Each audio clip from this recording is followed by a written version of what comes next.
Et puisque l'on parle d'économie, venons-en à cette guerre des fraises qui trouve son origine en Espagne. Des barquettes étaient récemment vendues 80 centimes d'euros dans plusieurs grandes surfaces, vous l'avez peut-être remarqué. Un prix bien en dessous des productions françaises. Une question alors, comment est-ce possible? Nous avons remonté la filière pour tenter de comprendre. C'est le grand angle de ce magazine. Les fraises sont de retour en magasin et cette année elles reviennent à prix cassé. Dans ce supermarché qui a refusé de nous accueillir sur le sujet, les fraises espagnoles sont vendues 80 centimes la barquette. Une offre qui attire les foules et des fraises espagnoles qui viennent directement concurrencer les fraises françaises beaucoup plus chères. Alors que les fraises espagnoles ne coûtent qu'1,50 € le kilo, les fraises françaises de même catégorie se vendent à 7,96 €. C'est 5 fois plus cher. Mais comment expliquer une telle différence de prix? Les producteurs français accusent. Moi, je constate aujourd'hui, je dis qu'à ce prix-là, c'est pas possible. Il y a une erreur quelque part. Soit que le producteur, franchement, il casse les prix, ou soit que la distribution, eh bien, vend en dessous du prix qu'elle a touché. Ce qui est illégal. Ce qui est illégal, tout à fait. Nous avons contacté le supermarché qui affirme qu'il ne s'agit pas de vente à perte et d'y profiter des prix bas des producteurs espagnols. Nous décidons alors de remonter la trace de notre barquette de fraises, direction Huelva, au sud de l'Andalousie. Sous ces bâches de plastique qui s'étendent à perte de vue, se cache ce que l'on appelle l'or rouge, des tonnes de fraises qui font vivre toute la province. Critiqués pour leur agriculture intensive, accusés de concurrence déloyale, la plupart des producteurs ont refusé notre caméra, parfois de façon violente.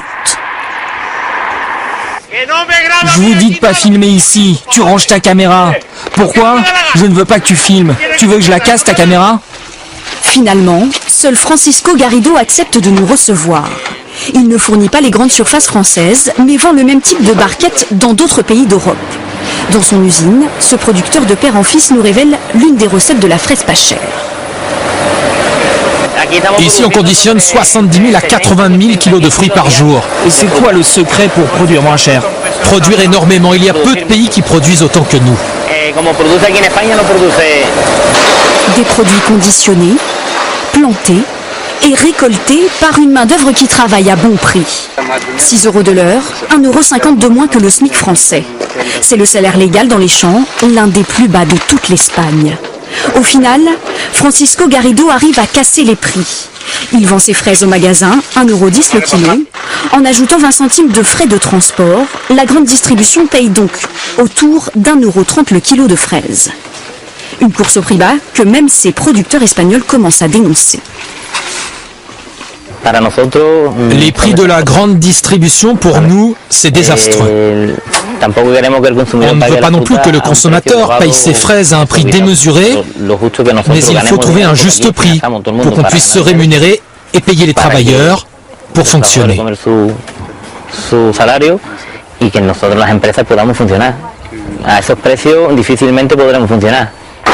Des prix sur lesquels les producteurs français se disent incapables de s'aligner.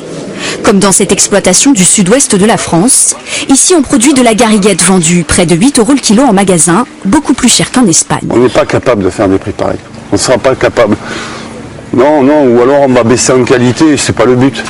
Entre le coût de la main-d'œuvre, l'investissement dans des installations hors sol ou encore le chauffage, les producteurs estiment qu'ils ne pourront pas mener la bataille des prix.